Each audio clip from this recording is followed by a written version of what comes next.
Hello student, তোমরা যারা ক্যালকাটা ইউনিভার্সিটির আন্ডারে সেমিস্টার 4-এর ছাত্রছাত্রী আছো এবং তোমাদের রাষ্ট্রবিজ্ঞান সাবজেক্টে অনার্স আছে, তোমাদের জন্য আজকের ক্লাসটা খুবই গুরুত্বপূর্ণ।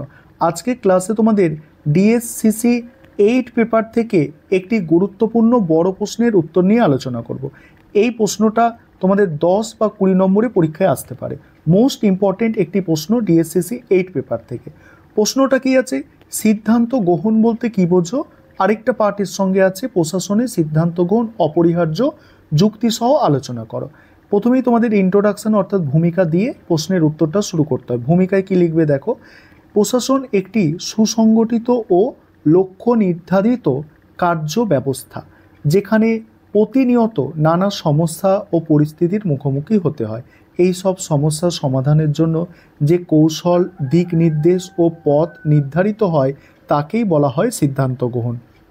এটি শুধুমাত্র একটি প্রক্রিয়া নয়, বরং প্রশাসনের প্রাণশক্তি যা কাজের গতি ও ফলাফলের ওপর সরাসরি প্রভাব ফেলে। সুনির্দিষ্ট সিদ্ধান্তের অভাবে প্রশাসনিক কাঠামো দুর্বল হয়ে পড়ে এবং সুশাসনের লক্ষ্য ব্যাহত হয়, ফলে প্রশাসনের সিদ্ধান্ত গ্রহণ একান্ত অপরিহার্য। এবার সিদ্ধান্ত গ্রহণের ধারণা দেখো কি বলা হচ্ছে।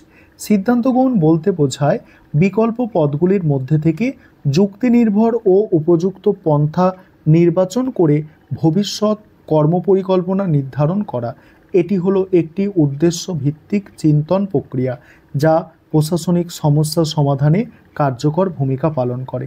সিদ্ধান্ত গ্রহণ কেবল উচ্চপদস্থ আমলাদের কাজ নয়, বরং প্রশাসনের প্রতিটি স্তরে এটি বিভিন্ন রূপে ও মাত্রায় গৃহীত হয়। তারপরে বলা হচ্ছে পরের অংশটা আছে প্রশাসনের সিদ্ধান্ত গ্রহণের অপরিহার্যতা। এই অংশটুকু তোমরা এবার দেখো। প্রথম পয়েন্ট আছে এখানে লক্ষ্য নির্ধারণ ও অগ্রগতি নিশ্চিতকরণ। প্রশাসনের মৌলিক কাজগুলির মধ্যে অন্যতম হল বিভিন্ন সামাজিক অর্থনৈতিক উন্নয়ন প্রকল্প বাস্তবায়ন। আর এই লক্ষ্যগুলি কিভাবে অর্জিত হবে তা নির্ধারণের জন্য সুনির্দিষ্ট সিদ্ধান্ত অপরিহার্য। যেমন কোনো দারিদ্র্য হ্রাস প্রকল্প বাস্তবায়নে কোন এলাকাগুলোকে অগ্রাধিকার দেওয়া হবে, কি পরিমাণ অর্থ বরাদ্দ হবে, এই সব কিছুই সিদ্ধান্ত গ্রহণের মাধ্যমে নির্ধারিত হয়। সেকেন্ড আছে দেখো নীতি নির্ধারণের সহায়তা। প্রশাসনিক সিদ্ধান্তগুলি দীর্ঘমেয়াদী নীতির রূপ ধারণ করে। উদাহরণস্বরূপ দুর্যোগ মোকাবিলায় একটি দ্রুত ও কার্যকর সিদ্ধান্ত নীতিগত দৃষ্টিকোণ থেকে নাগরিকদের জীবন রক্ষা করতে সহায়তা করে। নীতি নির্ধারণের প্রতিটি ধাপেই বিকল্প বিশ্লেষণের ভিত্তিতে সিদ্ধান্ত গ্রহণের ভূমিকা গুরুত্বপূর্ণ। তারপরের অংশটুকু আলোচনা করব। তার আগে যে বিষয়টা তোমাদের বলার আছে, তোমাদের জন্য অনলাইন কোচিং ক্লাস চলছে। তোমরা যারা পরবর্তী 5th সেমিস্টারের জন্য অ্যাডমিশন নিতে চাইছো, এই সেমিস্টারে আমাদের অ্যাডমিশন বন্ধ হয়ে গেছে, পরবর্তী 5th সেমিস্টারে অ্যাডমিশন নিতে চাইছো নিচের নম্বরে যোগাযোগ করে অ্যাডমিশন নিতে পারো। এবং তোমরা যারা এই 4th সেমিস্টারের জন্য স্টাডি মেটেরিয়াল পারচেস করতে চাইছো অর্থাৎ পিডিএফ নোটস, সেক্ষেত্রে তোমরা নিচের নম্বরে যোগাযোগ করতে পারো। এবারে এখানে পরের পয়েন্ট কি আছে দেখো, প্রশাসনিক কার্যকারিতা ও দায়িত্ব বন্টন। প্রশাসনে কাজের স্তর ভেদ আছে, কেন্দ্র, রাজ্য, স্থানীয় স্তর। প্রতিটি স্তরেই কিছু নির্দিষ্ট সিদ্ধান্ত গৃহীত হয়। যেমন কেন্দ্র একটি নীতি নির্ধারণ করতে পারে, কিন্তু তা বাস্তবায়নের সময় ব্লক বা জেলা স্তরে স্থানীয় প্রয়োজন অনুসারী সিদ্ধান্ত গ্রহণ করা হয়। এটি প্রশাসনকে আরও নমনীয় ও কর্মক্ষম করে তোলে। সেকেন্ড, এবার দেখো পরের যে পয়েন্টটা আছে দেখো, সিদ্ধান্ত গ্রহণের প্রধান ধরন। সিদ্ধান্ত গ্রহণের প্রধান কি আছে ধরন, কিভাবে সিদ্ধান্ত গ্রহণ হয়। একটা হচ্ছে পরিকল্পিত সিদ্ধান্ত, ঠিক আছে। সেখানে কি বলা হচ্ছে দেখো, এই ধরনের সিদ্ধান্ত পূর্ব নির্ধারিত লক্ষ্যের ভিত্তিতে দীর্ঘমেয়াদী পরিকল্পনার অংশ হিসাবে গৃহীত হয়। যেমন পঞ্চবার্ষিকী পরিকল্পনা 5 বছরের জন্য ঠিক হচ্ছে। শিক্ষা স্বাস্থ্যক্ষেত্রে বাৎসরিক বাজেট প্রণয়ন, এটা একদম পুরো বছরে কীরকম বাজেট হবে সেটা ঠিক করা হয়।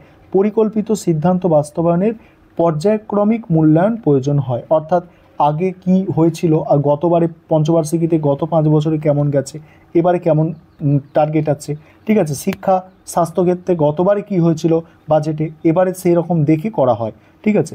তারপরে এখানে আরেক রকম আছে আপৎকালীন সিদ্ধান্ত। কখনো কখনো অপ্রত্যাশিত ও জরুরি পরিস্থিতির সম্মুখীন হলে তাৎক্ষণিক সিদ্ধান্ত নিতে হয়, যাকে বলে আপৎকালীন সিদ্ধান্ত। যেমন ভূমিকম্প, বন্যা, অতিমারি, যেমন কোভিড হয়েছিল, সময় দ্রুত উদ্ধার, ত্রাণ এবং পুনর্বাসনের সিদ্ধান্ত, এই সিদ্ধান্তে পূর্ব অভিজ্ঞতা বা উদ্ভাবনী কৌশল, ঝুঁকি ব্যবস্থাপনার ক্ষমতা গুরুত্বপূর্ণ ভূমিকা পালন করে। এবার আছে দেখো সিদ্ধান্ত গ্রহণের কৌশল বা মডেল।